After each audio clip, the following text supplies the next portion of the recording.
Well, thank you, because in the United States, I usually get applause when I leave, not when I show up. That's because they're happy to see me leave, by the way. Not that it was good. Well, thank you all for showing up today.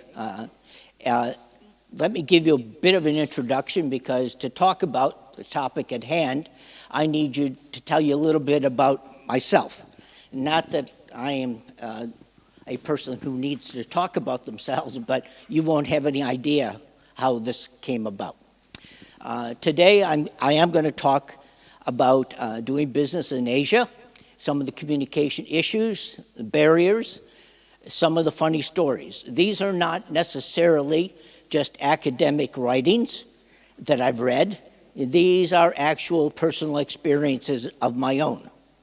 So I've been able to witness them firsthand. So if anybody here was coming to hear a chemistry lecture or physics lecture, this is probably not it.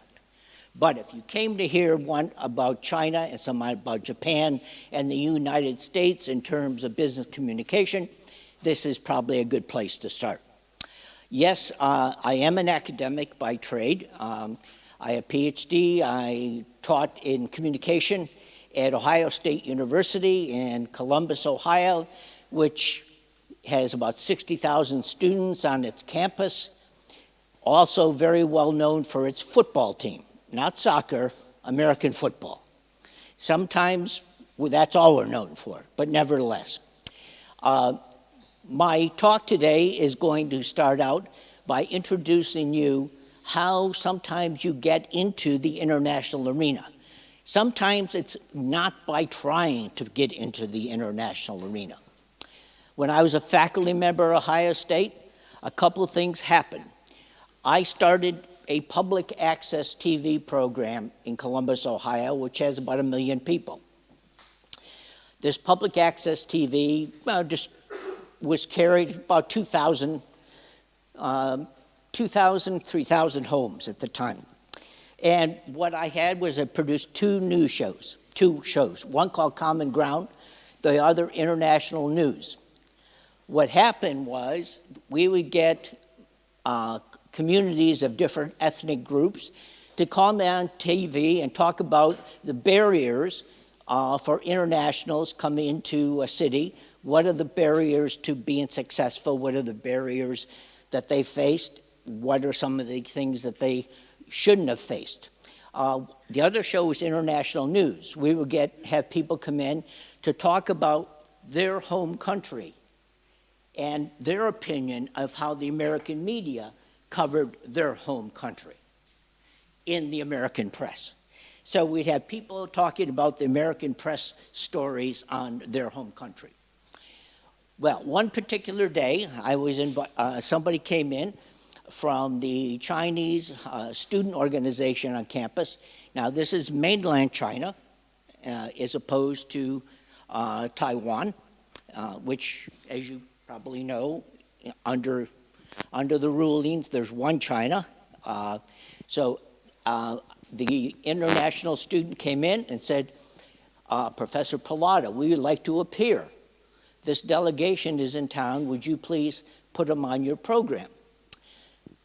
Said, sure, why not? What I did is this delegation from China happened to be in town, and they asked if they could come on TV and talk about the things that we ordinarily talk about, barriers and breakthroughs, about learning about the U.S., how to do business in the U.S. And this was actually in around 1990. Now, why was this kind of important? It was important because nobody knew the Chinese were in town. Nobody knew that who they were, how powerful they could be. So I basically said, sure, this is an open program, let's do it. Well, what happened was, and in China, and I'll get to a point later on, this is a very important turning point in my life and in terms of my relationship to China, and actually how I even get here today to make this presentation. I came about because all of a sudden they did the program, They sent the program back to China. The Chinese government, because this delegation was from the Chinese government, thought this was great.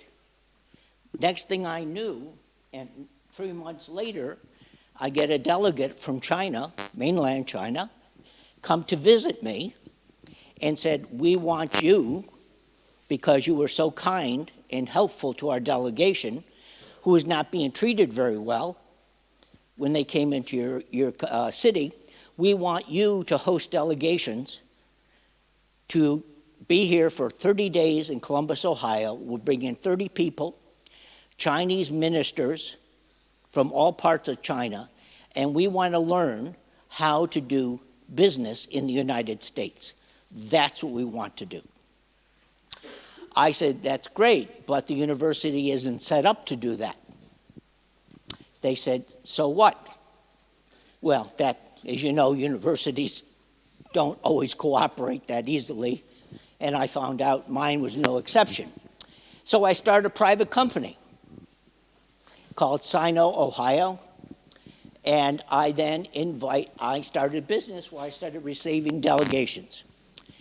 I trained 1 month at a time, approximately 800 ministers from People's Republic of China over a 9-year period from all different ministries, agriculture, blasting, bicycle factories, you name an area, an industry, they came. And I became friends with many of them, and at least good relationship with many of them. I was able to give them a certificate of achievement.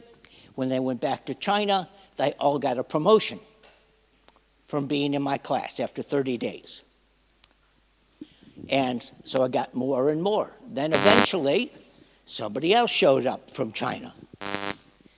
Okay, unbeknownst to me, and they said, maybe we could cooperate together. Now, cooperation in Chinese translation is we're going to do business together.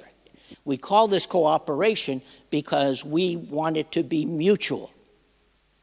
Mutual means in business in China, there's no winner, no loser. It's win-win or no play. How's that? Win-win or no play. That is called cooperation. A business relationship has to be mutual according to all the negotiations, all the discussions. If they are not balanced, harmonious, and basically willing to negotiate, it doesn't happen. Now, I started training. I had 30 faculty members come in from Ohio State universities. I had business people come in and talk about various topics. The topics that they chose that I had to provide. For instance, how does the American government intrude or interfere in business? How can you start a company in the United States? Is it really difficult? Because in China, there's a big bureaucracy to get it done. How do we can we start up a company in the United States? Can we start up a company in which employees own stock in the company? Now, you've got to remember, this is now 1990. Now, these are people from China. This is not typical questions of what people call communist China. These are considered questions of, quote, a capitalist China, 1990 questions. We had people addressing these questions. At that time, Chinese did not call these questions capitalist questions. These were called free market questions. That was the tenor. That was the language. Not capitalism, not communism, not socialism. It was free market questions. How do we open up our markets so we can cooperate together? Okay, 1990. Well, sure, 89 and 90. Now, I'm only 23 years old right now, so you can see I started this when I was 2 years old. That was a joke, by the way. See, if you don't laugh at my jokes, I get really hurt. I really do. So from now on, if I tell a joke and I don't get the right reaction, I'll give you a signal. That's called laugh at my joke.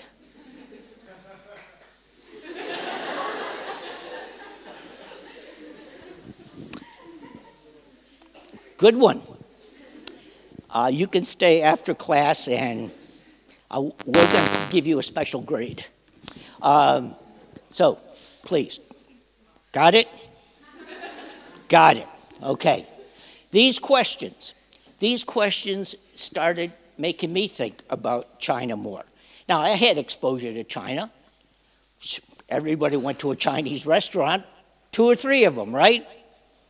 You like Chinese food? How many people hate Chinese food? Well, you are by yourself, aren't you? Okay, you are not going to China then. How many people love Japanese food? Okay. Well, let's put it this way. Going to a Chinese restaurant sometimes is not exactly your best introduction to China.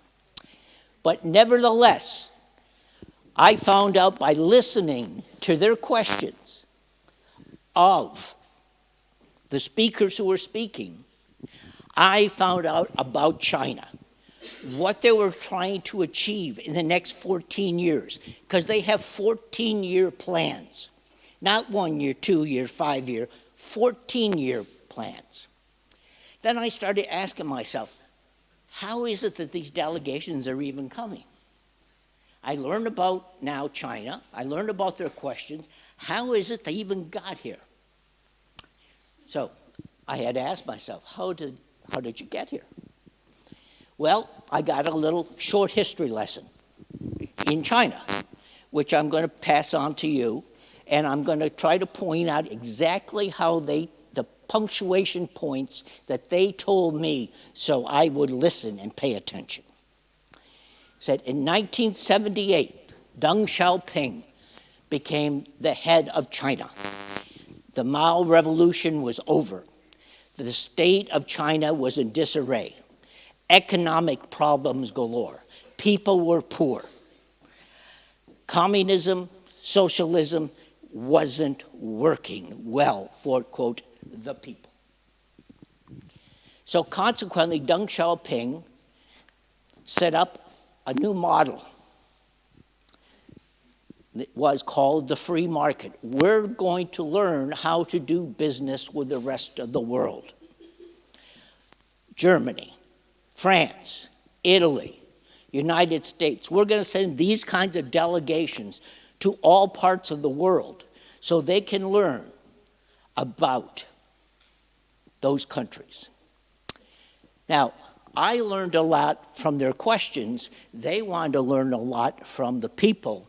They wanted to understand how commerce was running in the United States and in Europe.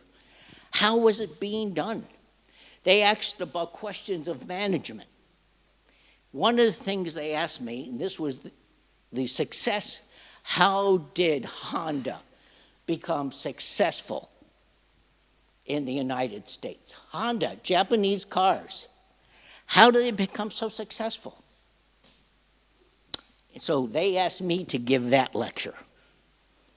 Because in Columbus, Ohio, Honda had opened a very big plant in the 80s, a very large plant that everybody knew about, and they wanted to go see. This was kind of dicey. Japanese and Chinese didn't always get along, and they still kind of don't get along. But how do I get into Honda plant, a Chinese delegation? But here's what the lecture was. Lecture was, we want to know, what did Japan do? I said, well, here's what the Japanese say. Japanese say they have never made a Japanese car in the United States. We never made a Japanese car in the United States. What do you think that means? Anybody want to take a guess? They're making cars all over the place. It's called Hondas. What does they mean that they never made a Japanese car in the United States? It's not a trick question, honest. Anybody? One guess? A wild, stupid guess? They are making not Japanese cars, but cars for like Americans. Absolutely. They made cars for Americans. They were not for Japanese. They made American cars for Americans, which were called Honda. They hired advertising, design people. They did market studies, all by Americans, constantly to find out what the Americans wanted. Not what the Japanese wanted, not what Japanese management wanted, but what Americans wanted. Their success was they gave the American car owner all the things they wanted that the American car makers were not. And now the Chinese start looking like, how did they do that? Why did they do that? Because they assumed they were Japanese cars. They just sent them over. No, no, no. Herein lies the first expectation that's destroyed. Anytime you go to a new culture, you end up by making expectations about what it is and how it isn't. You probably make assumptions about how things get done, and it isn't. Let me give you an example that's quite simple. I brought, because I wear two hats, academic world and business world. I took a company over to China to do business. We went to a meal. Lunch, everybody sat down. There is a ritual, it still is. The ritual is the head of the hosting the lunch makes a toast to everybody. Boom, you sit down. Okay, two things. One guy leans over to me and says, where's the rice?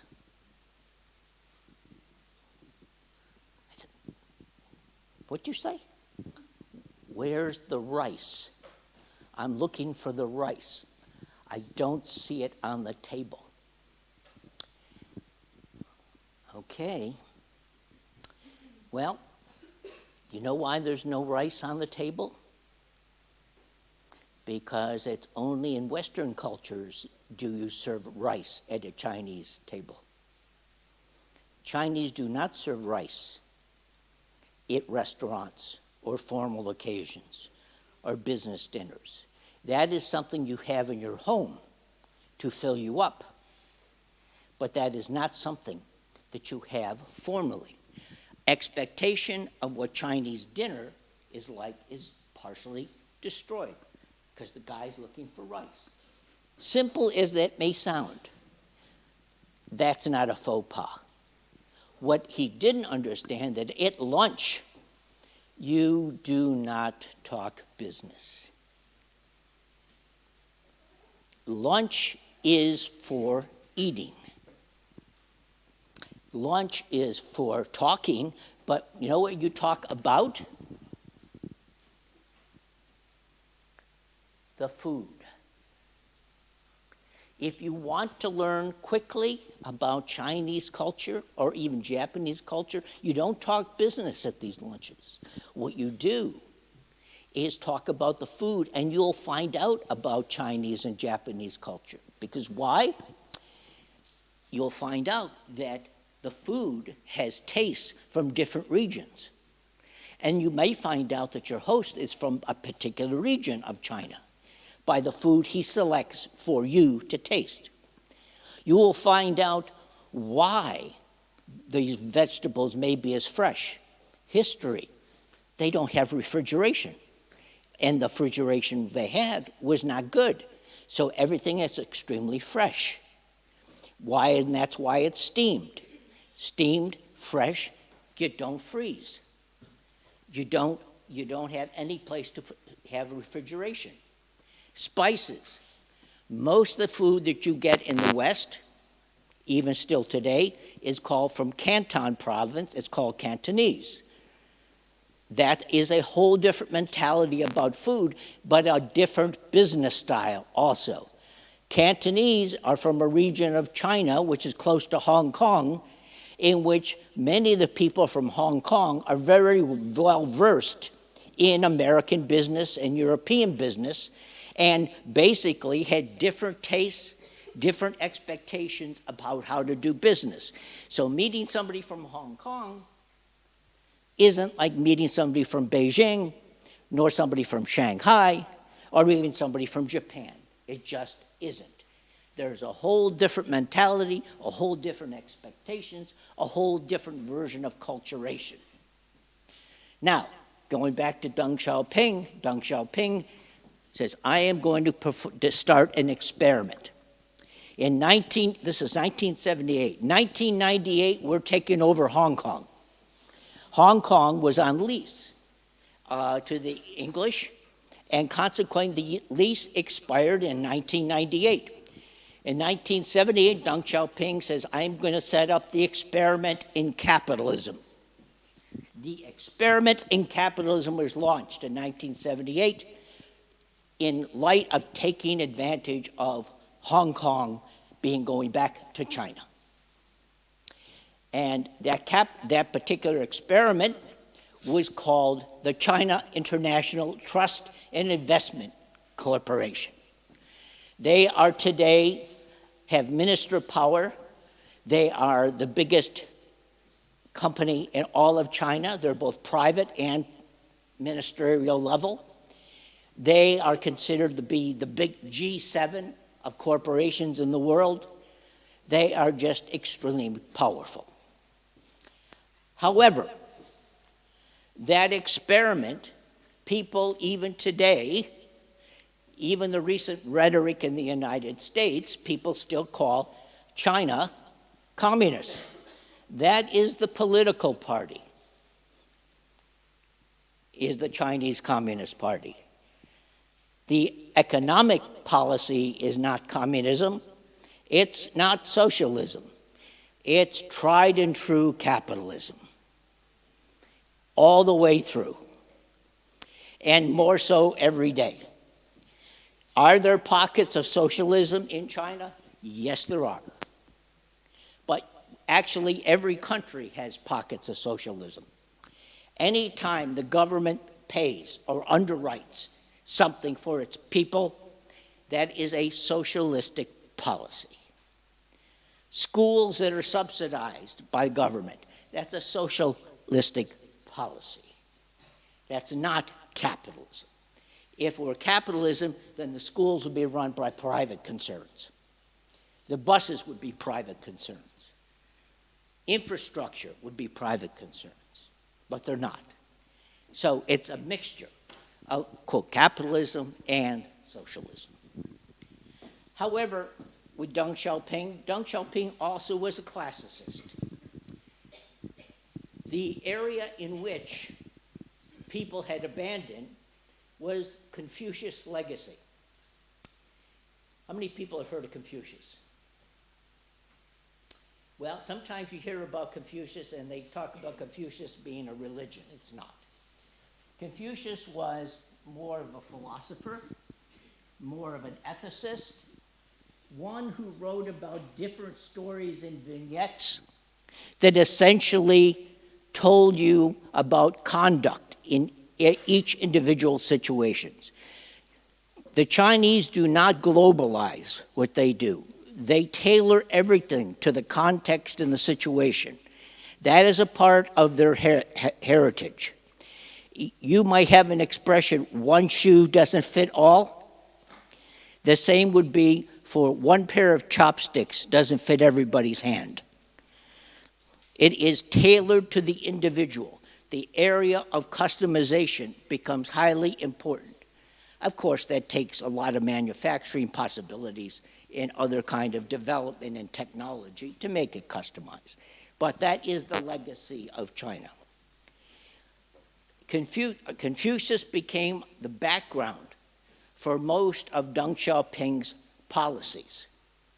And in fact, in 1980, he developed Confucius Centers, how to learn about Chinese culture, how to learn about Chinese language, how to learn about Chinese customs, and started them up all over the world.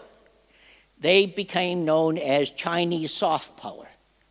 Chinese soft power is not like using political power. It says, we can better understand or cooperate with you if you understand something about us. Understand our language, our heritage, our particular rituals and customs, and we will have something more in common other than just mere business. So consequently, we end up by having a Confucius background, Deng Xiaoping entering in capitalism in the 1980s. And the business flavor of the day is trying to understand China. Because China and Chinese motto always is, no one will understand China. Now, a daunting fact that nobody will understand China, but it's pretty clever.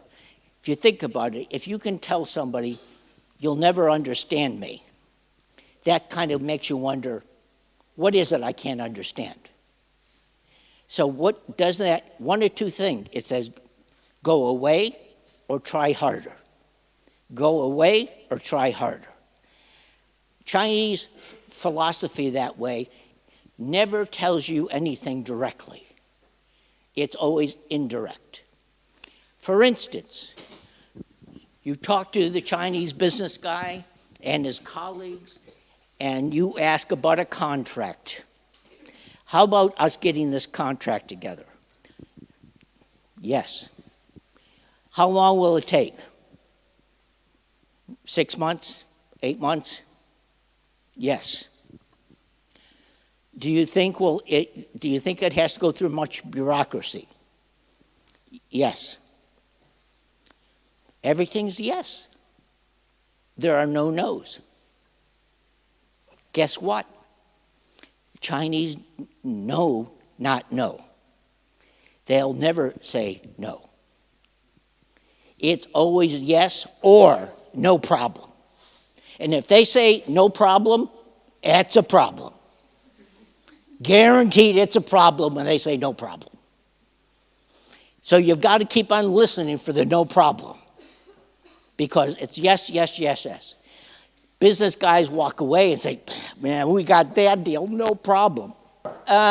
Guys, no, that's a problem. We don't know what the problem is, but it's not no problem. That is why the Chinese feel it's both impolite, and they would be saying no, they would be being impolite to you, and they need to save face. They can't be embarrassed. So they call it saving face. And saving face is an expression that says, if I disappoint you or lie to you, it is the same as physically cutting off my nose, punching out my eyes, and disfiguring me. So I need to save my face. That is called saving face in Chinese business. So you never want to push on the no problems. Don't try to get that answer because you're not going to get it. And now you're making the host more uncomfortable that you came to be the American or you became the European who wants that answer, being very aggressive all the way. Let's get it. We can get that deal now. It ain't going to happen. The more you push, the less it's going to happen. Well, how do you get the deal done? Well, I learned from experience the best way to get it done is when you go to China to sit down to have the face-to-face conversations, you make sure the deal is done before you get there.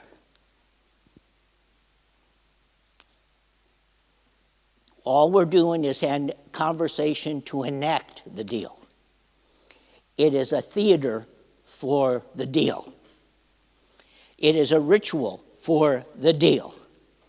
But the deal is already done. Why? Because there's always trusted people behind the leader. And that trusted party is negotiating the deal with you either on the phone, email, whatever the form of communication. That's all set before you get there. If you go over and it's not set, it's still not going to happen. The chances are it'll never happen. All the details, all the problems are done before you get there. So the ritual goes through, but it's not in the ritual the deal gets done. It's behind the door. Everything is behind the door. And you have to have somebody who's trusted by that person and that you trust who can open that door behind you. What is that door opening person have, or what do they call? They are called broken chalk. Guanxi, Guanxi. The Guanxi in literally means door. A person who can open doors is said to have Guanxi. The person who can close a door can also be called one who has Guanxi. And in fact, Guanxi means the person who can open and close the doors on you or make sure you can open the space in which you can flourish. Things will move in process. The things may move in a process that you don't even think about because that process is changing all the time behind the door. Sometimes you got to go through the front door, but you're actually always doing the deal through the back door. Now, this is not illegal. What we're talking is a way in which when you come together, everybody saves face. This is the purpose. Everybody saving face and still get the deal done. So you have to find the trusted resource and become a trusted resource. Luckily, after a certain amount of time, I became one who is known as having Guanxi. I could open up doors. I could close doors. But I had to be trusted by both sides. That I represent the deal, not either party. That's Guanxi. You have it, you get highly rewarded. But let me tell you, Guanxi, creating networks of Guanxi. China is one big network. I mean a giant network. This is the invisible internet before the internet. These are the nodes before nodes. Anybody might be able to be a Guanxi participant. And in China, Guanxi is cultivated. It's not left to chance. Everybody knows you have to have somebody, a big brother, a big sister. Somebody can open those doors for you. And if you don't, you're not going through any door. Give you an example in my case. One of the big people, as I mentioned, CITIC, China International Trust Investment Corporation, I became a Guanxi person for that group, started by Deng Xiaoping. There was a person from a very large company who tried to go see the person, a particular person who I brought to Columbus, Ohio from Beijing. This person, his office is right across the street from this person in their company. Literally walks across the street. Guess what? He tried to get a meeting for 2 years. Couldn't get the meeting. I brought my friend, who is still my friend, to Columbus. Now, That guy flew from Beijing to Columbus, Ohio, so he could come and meet with the guy who was across the street, because he didn't have anybody who had the guanji to open the door. Not the literal door, but the door that opens. That door that you can walk through. There's a side door, a back door, and a lot of other doors, but this is the one you need to go through. This guy had to try a 5,000 miles instead of walking across the street because he wasn't going to get in. And so this became quite laughable. Of course, not to that guy's company nor himself, but nevertheless, he got the meeting and became very productive. But the guy said, well, from now on, he says, you call Joe to set up the meeting for you. The guy looked at women. Joe's in Columbus, Ohio. You're across the street from me in Beijing. And I got to call Joe to arrange the meeting. I said, okay. So I get the call from Beijing about a couple months later. Joe, I need you to arrange a meeting. Okay, what do you want to talk about?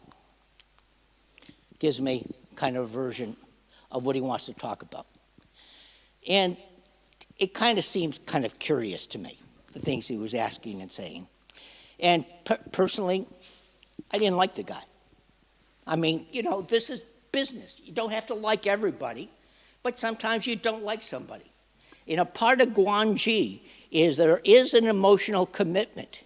If you don't like somebody, you kind of ride on that.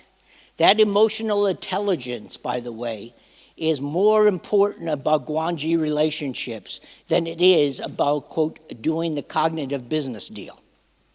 If I don't like you, translates into I probably can't trust you.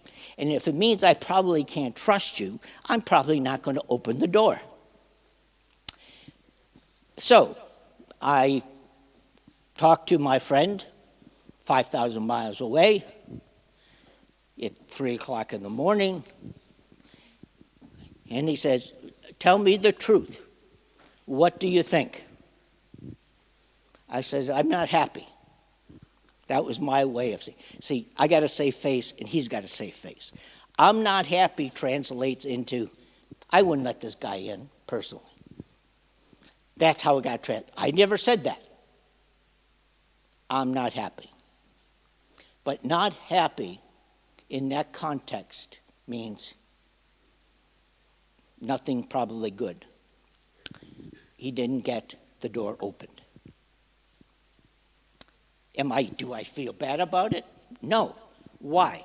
I had guanji with the other guy, the Chinese guy. If I said, let this guy in, and he did a dirty deal, or he was kind of suspect, all of a sudden my guanji goes away. You have to preserve your guanji, because you can lose it in the blink of an eye. Believe it or not, it may take you 10 years to get it, but you can lose it overnight. And that's why guanji relationships in China are so fragile. And that is also why most companies who do not understand the Confucius background, the customs and rituals of Chinese in their own way, then you can get and be closed out because it's one big network. And everybody, in principle, I hate to use this term, are selling their guanji or want to sell guanji by making themselves self-important. How do we know who's important and who has the guanji? Do they always deliver what they promise? If you don't deliver, there's no second chance. Every contract is a test. Because you have a contract, that doesn't mean it stays there. Why? In Chinese philosophy, everything keeps changing. Things can change. You have to be able to ride the wave, that metaphor. You have to be able to ride the wave of change, or you can't stick with it. China is always in for the long haul. If you quit because things change, you're not getting back in. It is only if you can rough out and ride the wave of that change, whether it's good or bad for you. If you're not committed to long term, you're not going anyplace in China. And if you got stock people who say, hey, quarterly report, got to get those sales up, that isn't China. You probably won't get your sales up. And by pushing on China, you ain't going to get anything in return. It's the way it is. And it's going to continue that way for a while. Now, do things change? Yeah, they do. And that's quite, the underlying philosophy in China is something called the Book of Changes. If you want to think about it, it's the Bible of China, of the Chinese civilization, the Book of Changes. What does it tell you? It tells you that world change. And you need to ride the wave, the ebb and flow of those changes. And that metaphor is prominent in this symbol. How many people know the symbol? I know you think it's in the back of motorcycle club jackets. Okay, got it. Thank you. That is called yin and yang. The yin and yang is the ebb and flow of China, of complementary. The notion of day is not opposite of night. China, day gives way to night. Night gives way to day. It's a complementary. You cannot have one without the other. They just don't go, here's day, here's night. One weaves into the other. This area is called, if you want to, the in-between,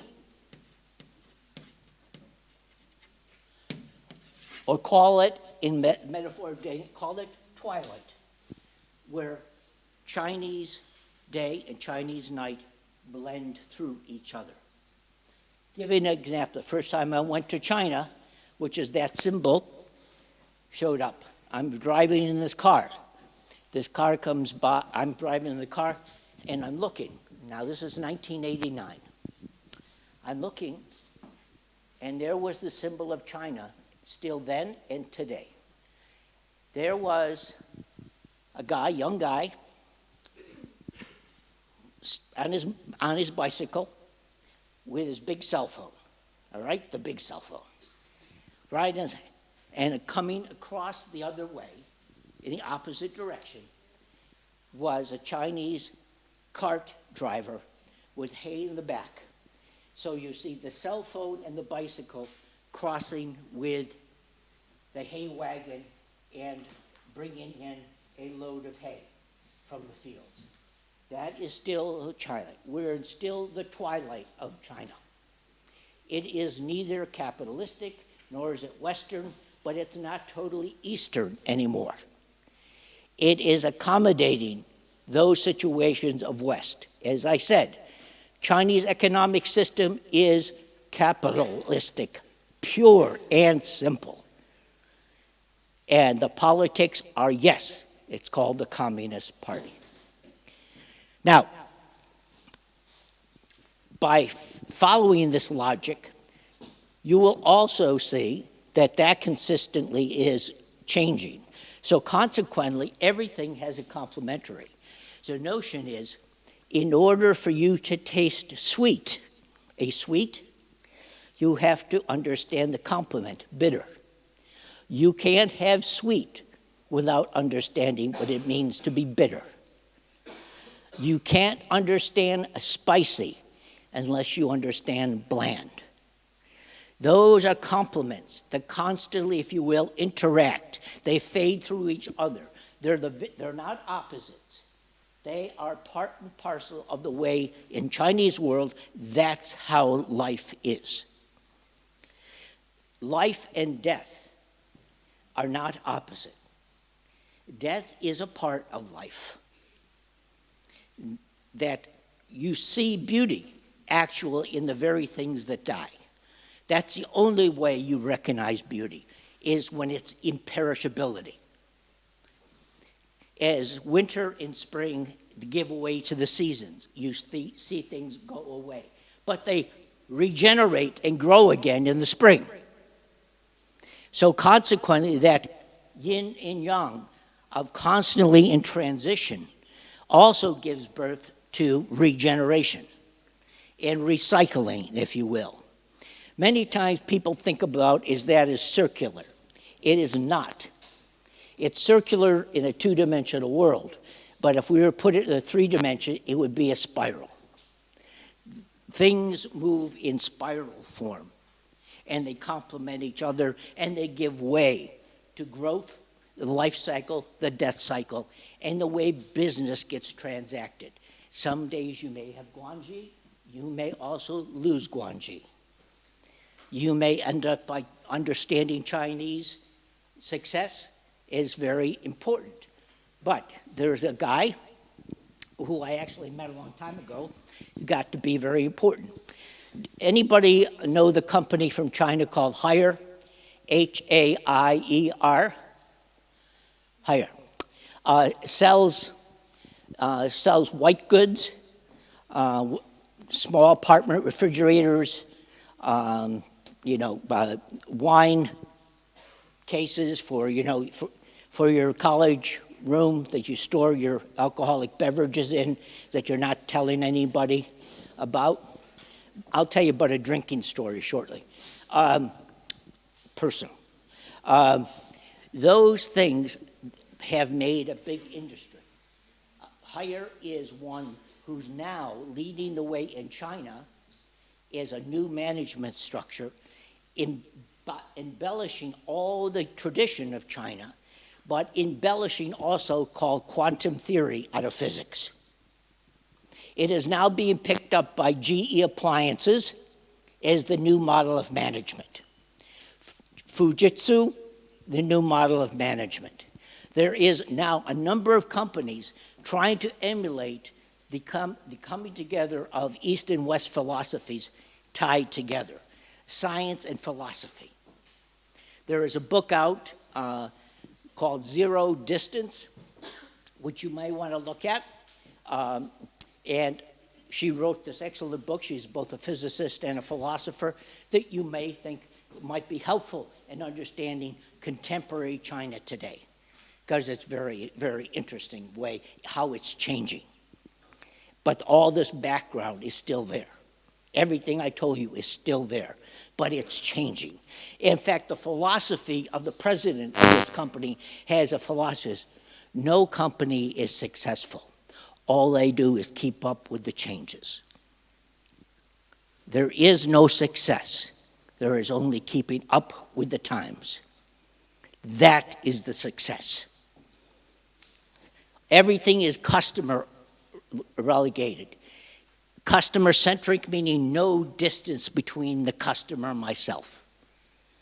It's not one big company. He has many companies in one company that goes out to different countries to be close to the customer.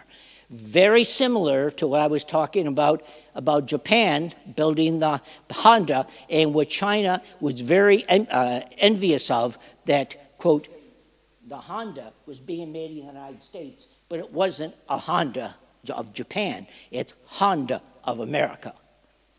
These particular management policies now are paving a new way to understand East and West business and contract relationships. Most Chinese do not trust, most Chinese do not trust contracts. If they don't like you and they don't trust you personally, the chances are you're not going to get the deal. That's just that simple. Where in the Western world, we have a tendency to trust contracts. We think contracts are going to insulate us from the highest, most pernicious things happen. No, they don't. And in China, they don't trust them. China's got a long history. There has been no good reason to trust anybody's government. And why the legal system? What makes you think lawyers have got an answer to how to bind you? What makes you think you can sue people 5,000 miles away? These are all personal relationships. Getting people to do as you wish them to do is an exercise in developing the Guanji relationships. If you think it's all in the contract, that's all that's necessary, you are going to fail miserably. I guarantee you will fail. There are lawyers in China. There's more law firms you can imagine. But nevertheless, they have a hard time convincing even the Chinese that they should have contracts. It's very, very difficult. They don't have system trust. It's personal trust. You will also find out that if you make a deal with somebody from Shanghai, it's not like making a deal from somebody from Beijing. There's 13 major cities, and there's at least minimally 13 styles of operating. Just like there's 8 different styles of cooking, there's 13 styles of operating. And I'll give you one style of operating that it's more likely still in the, quote, far out countryside as opposed to the major cities. But I brought a company over to China, and we went to a city. The city was called Weifang. Weifang is known for being the international kite center of the world. They make kites. They have kite festivals every April. Those big, big kites where you have 300 people holding down the kite, or else you're going to be flying away. That place. Well, the people who wanted to go over were people who wanted to make cotton masks and surgical kits for hospitals. Their business was making surgical kits. The best place they could do it was in China, but there is something called government quota on cotton. You have to get it from the federal government. The federal government comes down to the central, to local government, and then the mayor or the head of the Communist Party maybe decides if you get quota, which will allow you to make these things, then export it to the United States. So the deal was made before we went. As I told you, you don't go unless the deal is done. Going in without the deal being done is like a wasted trip. It isn't going to happen. We went. And so the mayor hosted a party, a big dinner. In fact, they brought in some members of delegation that I had in my classes in Columbus. They came in from a number of different places to wish me well. That was great. We had, must have been 20 people at this table. Well, this was a time in which drinking was a very important part of Chinese business negotiations. So, and the Chinese alcohol of choice was called 5-grain alcohol. It's made from 5 different grains. You put them all together, it's very clear. When I smelled it, the only thing I could think about was kerosene. That's what I thought it smelled like, kerosene. I could only imagine tasting it, kerosene.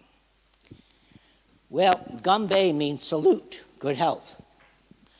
So the mayor has people at the table come over and Ganbei me.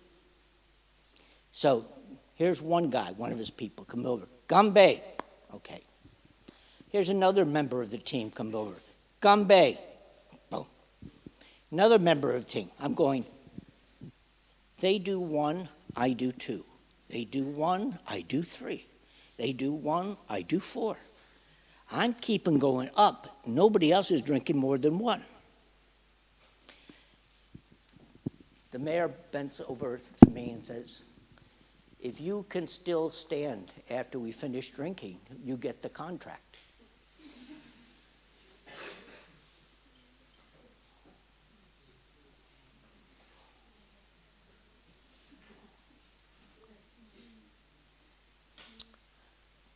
Mayor was a good drinker. Mayor was a very practiced drinker. He had everything showing that he was very practiced every day. We both had to stand up at the end of the meal. The mayor fell down. I got the deal. 26 gambes later, I couldn't see straight. I didn't know what straight meant, let alone see straight. But that was the days of where drinking was part and parcel of the very ritual of negotiation. You got to know each other well because, you know, in our Western world, they say, in wine there's truth. In Gambe for Chinese, you can hold your liquor and still function. You are a truth teller. I became a truth teller, and we got the deal. I unfortunately felt the worst I've ever felt in my life for the next week. Every part of my body ached. I never knew what a hangover felt like until I had that. But I guess there was some sort of a victory in all of that. That has subsided now, and here's how Chinese rituals and customs can be modified by the times. Now in large cities, those drinking rituals aren't happening. They are not outlawed. They're not outlawed. It's not like that. But people are drinking less. Why? Chinese said, law, you get caught drunk driving, you lose your license forever. Forever. And forever is a long time. So, to cut down on drinking, there's less people drinking a lot. But they've created jobs. Why? Because now all the people who want to drink, even if they're not drinking a lot, end up by hiring drivers to drive them around who don't drink. So they can drink and not get taken over for drunken driving. They created jobs for more drivers. So consequently, times get changed very much, even rituals get changed by laws that show up that are not directed at them specifically. That is the context in which the rituals obtain, but they keep on going and going and going. You will find out that in this day of internet, where you say, well, you know, people can now connect all over the world. You can, yes, you can. But Chinese and yourself need to be very practiced at how you make the relationship. Everybody tries to check out everybody because eventually it's going to come down to whether they trust you or not to open a door. If you cannot open the door, you will never be asked again. If you've been trusted to open the door and you fail, you may never be asked again. Personal trust is a big, big issue. Understanding Confucius and the background of Chinese history and tradition is a big issue. If you know people who thinks they want to get into the Chinese market or make a deal, and they say, well, it's no problem, that's your first sign it is going to be a problem. If you think it's easy, and if you don't think there's going to be ways in which you can be, quote, found out whether you're telling the truth or not, they will find out. I remember when I had delegations from China in, I had, like I said, over 800 people, and I knew in every delegation there were 2 people who were in there equivalent to the CIA who were plants to make sure the delegations didn't do anything wrong. And also to check me out along the way to see if I was an honest, law-abiding individual. And nobody would know who those 2 people were. They were anonymous. Which brings me to one other story. In China, titles are very important. Titles. And they're not apparent. president, vice president, manager, like pretty straightforward. In China, depends on the company, the titles can be, quote, quite complex. You may not know who you're talking to. I mean, you know the name of the person, but you may not know who's in charge, who makes the decision. You may think the president of the company makes the decision. And guess what? They don't. And so I said to the person who's talking and this person over here, I said, why are you talking so long to the president? He's the decision maker. No. He ran the meeting. Yeah, he did. No, it's that woman over here.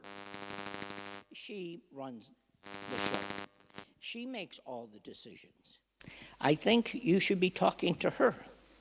His bias was showing. Title, man, gotta be in charge, right? Wrong. Woman, not president, general manager, runs the show. President, title, figure. General manager makes the decisions, runs the company. That's the person you were supposed to talk to. He said,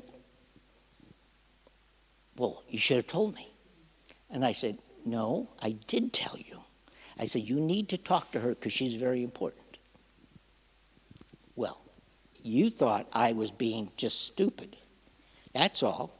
So you got and said, I'm going to talk to the president, and he's a male. There's no problem. That was a problem. He couldn't get the names straight and the titles straight. And in Confucius' legacy, getting the name straight isn't just a name, but it connotes a number of different roles and functions in an organization. If you don't know the hierarchy, if you don't know what those titles convey and do, you will not be successful either, because you're probably talking to the wrong person. And that person will not tell you you're talking to the wrong person because it needs to save face. And that person trying to save face is going to say, no problem, no problem. And the bigger problem is, that's the wrong person, which is the biggest problem of all. That's what happens when you're doing business in China. In our Western world, we have a tendency that it's pretty straightforward. Here's the hierarchy. Here are contracts. Stockholders, get things done, make them quick, make the sales, boom, boom, boom. Yes, that does work. Here, maybe. Here, maybe. Here. See, I have a tendency. See, I'm kind of a Sicilian heritage, and we move our hands a lot, and, you know, yeah, I'm doing it. Promise. I just got, he's not trying to save my face either. Okay, these particular practices, you can find out about them. I'll give you a title of a paper I wrote. It was in 2014, which talks about Guanji, which you'll be able to read if you wish. It's pretty straightforward. It brings in the notion of yin and yang. It talks a little bit about my background, so you'll get a flavor in case you want to get and sort of relive this august lecture that I just gave. And that if you want to get and communicate with me, you can. But what I would like to know now from you is I would like to know from you, and here's how I can learn and answer something. What do you have on your mind, or what do you think other people think about China today? What about China today? What do you think comes to mind about China today? What do you think other people are thinking about China today? And I will try to answer your questions within the context of this lecture. How's that? Anybody? Anybody? Yeah, go ahead. China produces. Okay. China does produce some cheap goods. There's no doubt about it. They also, by the way, they also produce some heavy-duty technology now, microchips, sensors. They are not in the cheap production anymore. In fact, for export, the cheap production now is going much more internal to China because they're focusing more on internal consumption. And the big ticket items like transistors and stuff like that is getting a lot of the money to build up, well, think about what you're building up. You're building up cybersecurity. They are probably the #2 leader in artificial intelligence right now. That's where the money is going. That's where the stock is. But no doubt they still produce some cheap goods. But, you know, the cheap goods aren't very cheap anymore because wages have gone up in China. The costs have gone up because as the more they go to capitalism, the prices become more, they're less subsidized by the government. So consequently, there's a definite change in the economic standing of individuals. Anything else? Actually, Lithuania right now is kind of in a tough spot. With China, because maybe a year ago or so, our government supported Taiwan, so we had a lot of connections cut off. So Yes. I guess that's what companies think. Yes. It's kind of hard to get right. Yes. Strangely enough, yes, I do know about the cutoff, the ties. My personal feeling is, remember I said earlier, you got to go in for the long term. And China will say we've been around for 2,000 more years. We'll still be around. So if you wait it out, and this too will pass. And I think it will pass, and there'll be a mandate to basically, in some way, shape, or form, to recognize one China, because that is the prevalent EU theme. There is one China, and that is going to be a prominent theme if they want to sort of be on good terms. Right now, there's kind of bad terms, festering terms between China and Putin, which is actually quite good. So, so hold tight. Your relationships with China, I think, will be rekindled in about a year.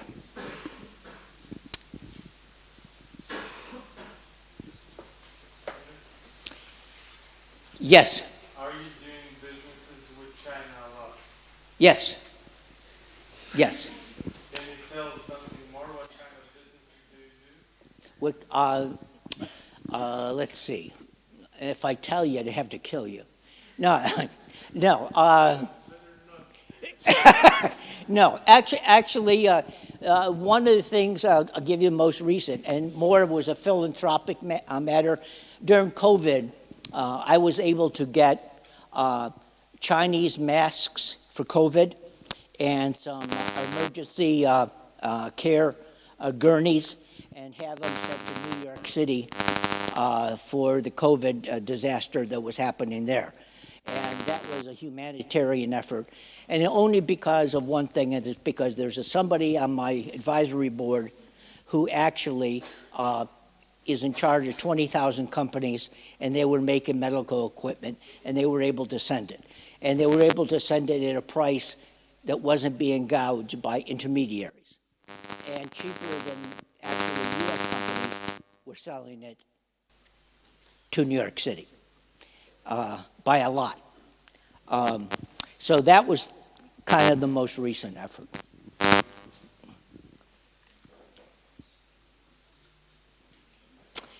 Well, listen, thank you so much for your attention.